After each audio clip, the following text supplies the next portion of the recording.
Press बंधुओं को यहाँ पर स्वागत है।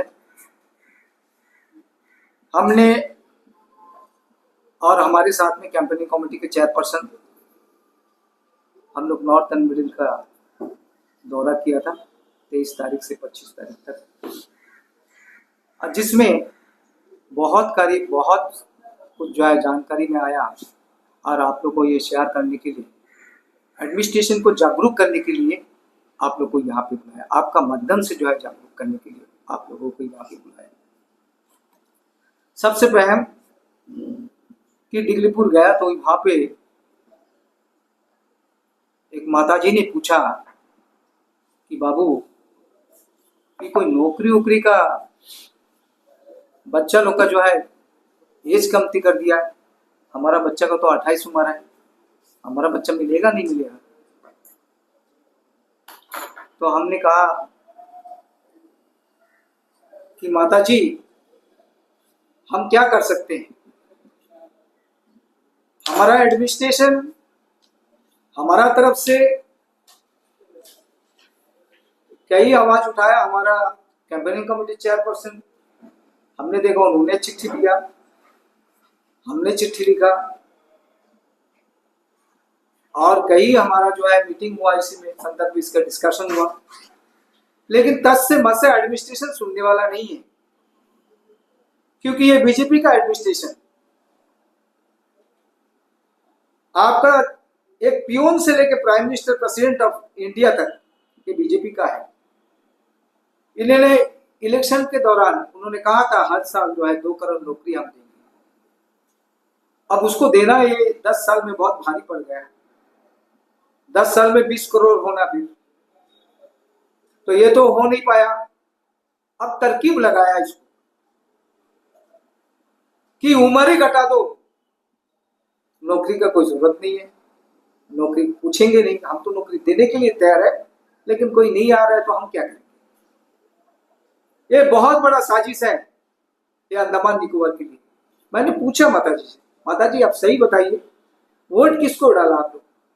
उन्होंने दिल से बोला हम बीजेपी को वोट डाला, ये बात नहीं बोला बीजेपी को वोट डाला। हम बोला बीजेपी को वोट डाला, देखिए बोला वही तो सोच रहा हूँ क्या करें।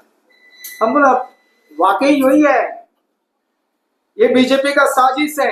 अंडमान निकोबार के अंदर में एमपी कहाँ है, इतना बड़ा नोटिफिकेशन हुआ है, अभी ये सक्सेस होने जा रहा है। हमारे एमपी साहब कहाँ है, कोई नहीं बोल सकता है कि एमपी का है। एमपी को सबसे आगे आना है। एमपी का पास में जानकारी है, एमपी का पास में अगर जानकारी नहीं होता तो एमपी चुप नहीं बैठता। बीजेपी का कार्यकर्ता को जानकारी है, अगर बीजेपी कार्यकर्ता को जानकारी नहीं होता बीजेपी कार्यकर्ता चुप नहीं बैठता। लेकिन करेगा क्या, मोदी सरकार है, मोदी है तो मुमकिन है। अब 18 to 27 में बच्चा नौकरी मिलेगा। हमारा रूरल सेक्टर में, हमारा गांव में इन लोगों को पता नहीं है क्या, बीजेपी का कार्यकर्ता को, बीजेपी के लोगों को मालूम नहीं है कि हमारा बच्चा जब 10th और 12th पास होता है उसके बाद 2-3 साल बाहर में काम करता है, उसके बाद जाके कॉलेज अटेंड करता है, क्योंकि पैसा नहीं रहता है। वो पैसा कमाई करने के बाद जाके वो कॉलेज अटेंड करता है। आज इतना गरीबी है वो कर ही नहीं सकता है। आज वो पढ़ाई कैसा करेंगे, आज ये परिस्थिति में लाके खड़ा कर दिया। और वर्तमान परिस्थिति ऐसा है, जो उम्मीद में खड़ा है, जो हमारे बच्चे पहले का तरह जो 35 उम्र में भी हमें नौकरी मिल जाएगा, 37 में भी हमारा जो बच्चियां हैं, जो लड़की बच्चे हैं वो उस वक्त मिल जाएगा, वो जो उम्मीद में था। आज ये नोटिफिकेशन का बाद कम से कम 30,000 बच्चे जो है उसको जॉब से हाथ धोना पड़ेगा। यही सपना देखा था माँ बाप बीजेपी का वोट डालने के लिए, जब डाला था 2 करोड़ नौकरी देने का वादा किया, और यही आज ये परिस्थिति में लेके उनको खड़ा कर दिया। हमारा बच्चों लोग का होगा क्या, भविष्य क्या है। आज 30,000 बच्चों जो है उसको नौकरी से हाथ धोना पड़ेगा अगर ये नोटिफिकेशन अगर सही होगा। तमाम माताओं से, बहनों से, बुजुर्गों से, आम जनता जनार्दन से हमारा अनुरोध है, आप अभी भी आंख खोलिए, आंख खोलिए, नहीं तो अंडमान बचेगा नहीं। अंडमान को बचाना बहुत मुश्किल है, बहुत मुश्किल है, क्योंकि अब झांसे में पड़ गया सब पूरा देश। ये केवल अंडमान निकोबार नहीं है, पूरा देश झांसे में आ गया। 2 करोड़ नौकरी, 2 करोड़ नौकरी कहां है, क्या होगा। आज तो अंडमान का तो परिस्थिति एकदम खराब होगी कि अंडमान का बच्चा कभी कॉम्पीट नहीं कर सकता। ये देखिए साजिश कैसा है, ये पैसा वालों का बच्चों को होगा नौकरी। आज जो मेनलैंड से जो बच्चे आते हैं, मेनलैंड में अच्छा कोचिंग है, बहुत बढ़िया कोचिंग रहेगा उसका। जो गवर्नमेंट, जो आईएएस ऑफिसर, जो जानिक्स ऑफिसर, जो बड़े बड़े ऑफिसर पदों में बैठा है, उनका बच्चों जो है पैदा होते ही एबीसीडी शुरू हो जाता है। उसका बच्चों जो है पैदा होने का साथ साथ 1 साल के अंदर में सब शुरू हो जाता है। और वो जो शुरू हो जाता है उसमें जो है वो बच्चे जो है, हमारे बच्चे, इस गांव के बच्चे, उसके साथ में कोई कॉम्पीट नहीं कर सकता है। वो मिडलैंड से आएगा क्योंकि यहाँ पे नौकरी एज नहीं रहेगा, यहाँ का बच्चे अटेंड नहीं कर सकता, ये बच्चे अटेंड नहीं करने मिलेंगे। सीधा जो है वो आके सीधा वो जॉब में बैठेंगे, बस खत्म। हमारे बच्चे का क्या होगा, वो जॉब लेके मेनलैंड के बच्चे लोग जो है चला जाएगा। अरे जो गरीब है वो गरीब होते रहेगा, जो अमीर है वो अमीर होते रहेगा। यही है बीजेपी का असली चाणक्य नीति। और ये परिस्थिति आज अंडमान में भी दिखाई, क्योंकि ये सेंटर है, ये सेंट्रल गवर्नमेंट है, आप कुछ नहीं कर सकते हो। आज स्टेट में अभी भी है, स्टेट गवर्नमेंट जो है 40 प्लस में अभी भी जॉब देता है वहां पे। आज अंडमान का क्या 27 में मिलेगा जॉब। आज ओबीसी का क्या हाल होगा, आज जनरल का क्या हाल होगा। पहले तो पर भी आपका 33 था, हमारा ओबीसी में 36 में मिलता था, हमारा लड़की बच्चा जो है 38 37 में मिलता था। आज घटा दिए और उसका चांस ही नहीं, मिलेगा नहीं। इसलिए आंखें खोलिए, मेरा यही कहना है, सभी जनता जनार्दन से मेरा यही कहना है कि आप डालिए, वोट डालिए, बीजेपी को डालिए। आपको सबक कब सीखेंगे आप लोग मुझे मालूम नहीं है, लेकिन कांग्रेस हमेशा जागरूक करता रहा, जागरूक करते आए, लेकिन आप सुना नहीं कांग्रेस का बात। आज देखिए क्या परिस्थिति होने जा रहा है अंडमान निकोबार का। इसलिए आप कब जागेंगे मुझे मालूम नहीं है, लेकिन जागना पड़ेगा। अगर आप नहीं जागोगे, आपका आंख नहीं खोलोगे, तो ये परिस्थिति आने वाला सामने भी और इससे भी बड़ा परिस्थिति खराब होने जा रहा है। सबका नमस्कार। आपको मीडिया वालों को धन्यवाद देना चाहता हूं कि इतना शॉर्ट नोटिस में आप लोग आया है।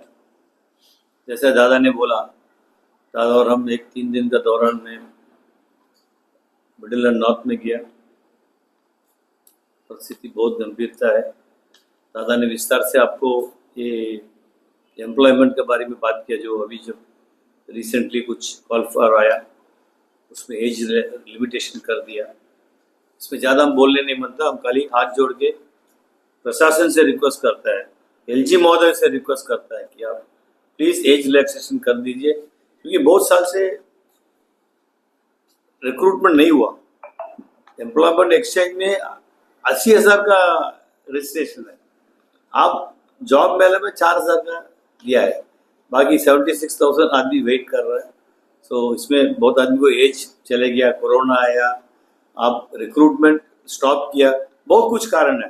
सो जेन्युइन है। सो आप प्लीज़ उसका आप आपका मीडिया का माध्यम से बोलने चाहता हूँ कि रिलैक्सेशन दे दीजिए। आप देखिए, आज हम देखा था एक रिक्रूटमेंट चल रहा है होम गार्ड का, स्टेडियम भरा है।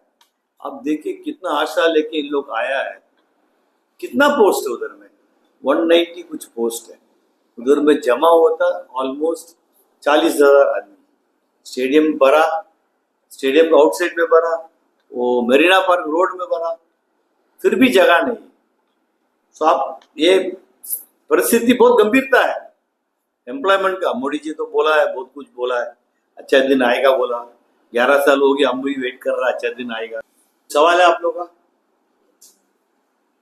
सर, सरकारी नौकरी का एक टर्म होने का क्या उद्देश्य हो सकता है?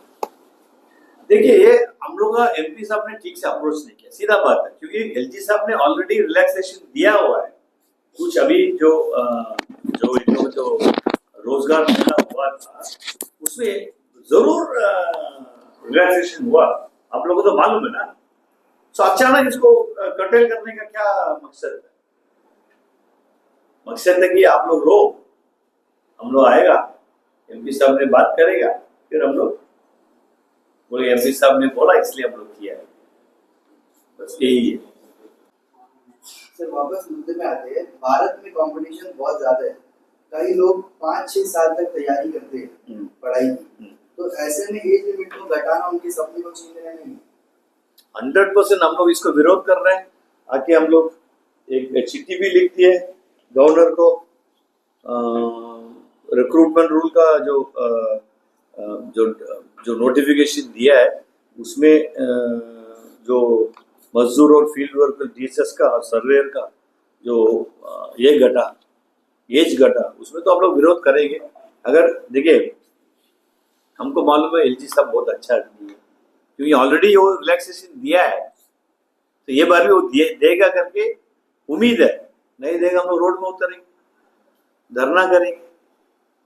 जो पहले रंगलाल दादा उतर के धरना किया, अभी तक वो केस चल रहा है और एक केस उसको ऊपर होएगा, उतना ही ना।